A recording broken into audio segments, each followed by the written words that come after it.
November 20th, and it is very snowy up around Abraham Lake, and we are in the Kootenay Plains Ecological Reserve.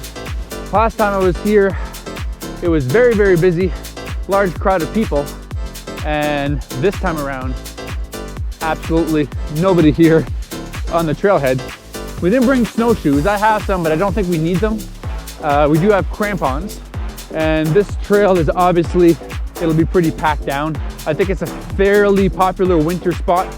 It should be exciting for me to see the same trail this time, but with winter conditions. Hopefully we get some cool views and cool scenes.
Perfect for a swim.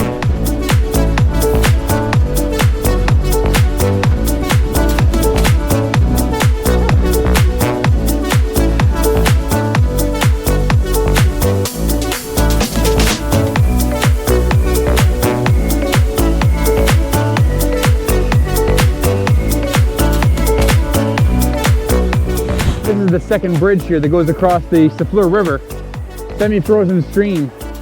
Great little view on this side, also on that side as well.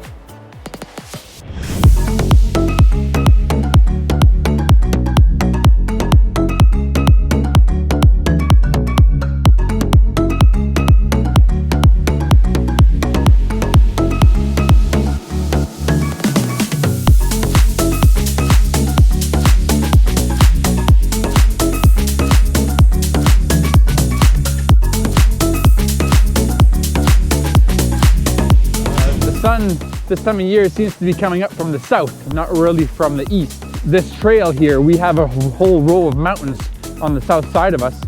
It's actually blocking most of the sun.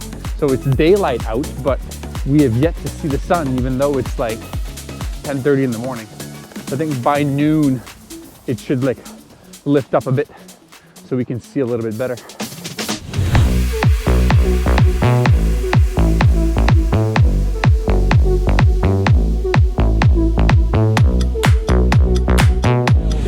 The trees all day here, just because I'm on the side of one of the cliffs here off the ridge of the Siffleur River.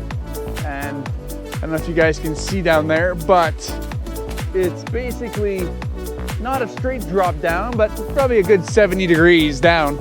And this is where the Siffleur River kind of cuts through the rock and cuts across here, kind of half turning into ice, half ice and half still flowing. And this down here, you can see the full valley down the Siffleur River that it's carved down over thousands, hundreds of thousands of years, which is quite neat.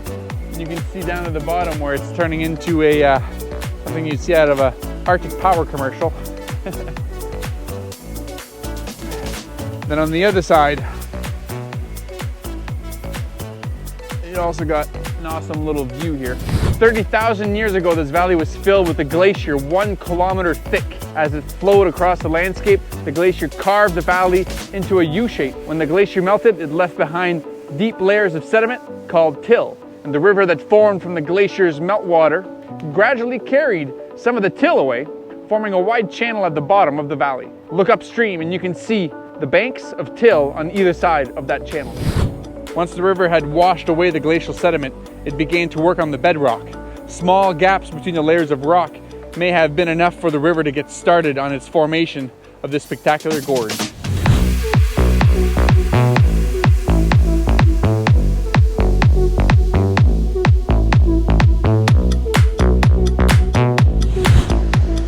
Whew. Yeah, that's quite the fall here. It's quite the ways down. It never fully freezes. It's just the outer surface of the water kind of pools down, and then it'll make icicles, and then the icicles get bigger and bigger and bigger, and eventually you can't see the waterfall anymore. It's just covered in this gigantic icicle, but the water at the back is always flowing through. So a lot of places where you'll go ice climbing, that's what makes it really weird, is that you'll see the water flowing underneath the ice that you're climbing and putting your picks in. It's very surreal feeling.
Well, I can tell this looks very different in the winter, and this little area here where I walked on the boulders here, I would have never done that if I've never been here before.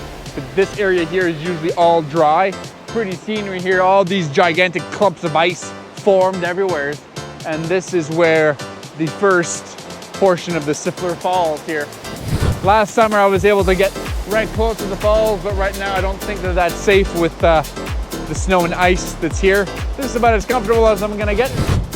Siffleur Falls at Abraham Lake here in late November, and hope you guys are having a wonderful winter exploring Alberta. And if you're not, then get outside. I'm Eric Tremblay, and these are my adventures. Peace out.